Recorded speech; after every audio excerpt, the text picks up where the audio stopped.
गेल्या काही वर्षांपासून अवैध धंद्याचा ह्या हिंगोली जिल्ह्यामध्ये जो आहे सुळसुळाट झालेला आहे आणि ठिकठिकाणी जो अवैध धंद्यांनी आता जोर पकडला आहे। नेमकं काय कारण आहे? अनेक काही दिवसापूर्वीही बीजेपीचे जे आमदार होते तानाजी मुटकुळे जे आता विद्यमान आमदार सुद्धा आहेत, त्यांनी सुद्धा अवैध धंद्यांच्या विरुद्ध कलेक्टर ऑफिस मध्ये जिल्हा कार्यालयामध्ये त्यांनी जे आहे तिथे धरणं आंदोलन केले होते। जिल्हाधिकारी कार्यालयात माननीय जिल्हाधिकारी यांच्या पुढेच 4 तास तब्बल 4 तास जे आहे अवैध धंद्यांच्या विरोधात आंदोलन केलं होतं, ठिय्या आंदोलन केलं होतं, परंतु त्यावरही काही तोडगा निघालेला नाही। आज पुन्हा वारंवार निवेदन जे काही आहे हिंगोली एसपी पोलीस अधीक्षक यांना देण्यात येत आहे, परंतु काहीच त्याचे परिणाम आणि किंवा त्यावर काही ऍक्शन घेतले जात नाही, कुठल्याही प्रकारची चौकशी केली जात नाही। आपल्यासोबत आता इथे बीजेपीचे कार्यकर्ता आणि सोबतच पदाधिकारी सुद्धा आहेत। आपण त्यांच्याकडून जाणून घेऊया त्यांनी निवेदन दिले, नेमका निवेदनात काय नमूद केलेलं आहे।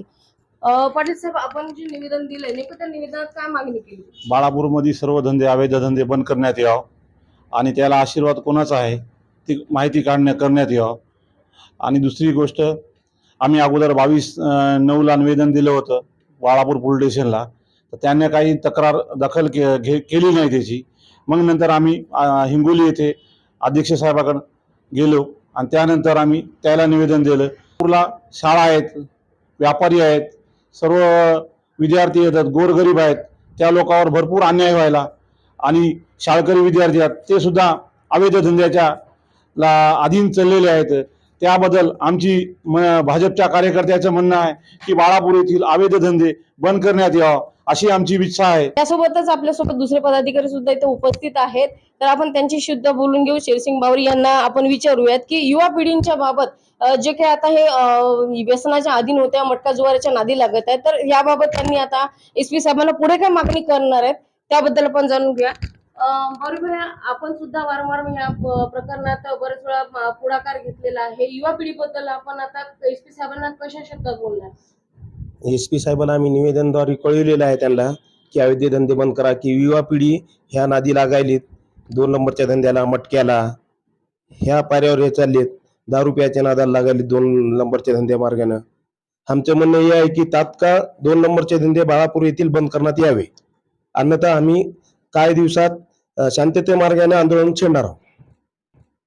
नक्कीच, तर लवकरात लवकर जे इथे अवैध धंदे सुरू आहेत, हे अवैध धंदे तत्काळ आता इथे बंद करण्यात यावे, नसता आम्हाला सुरुवातीला शांततेच्या मार्गाने, वेळ पडल्यास उग्र मार्गानेही या आंदोलनाला स्वरूप देऊन या अवैध धंद्याला बंद करण्यास आम्ही सरकारला भाग पाडू शब्दात आता इथे जे आहे माननीय पोलीस अधीक्षक यांना सुद्धा आता हा एक प्रकारचा इशारा समजावा।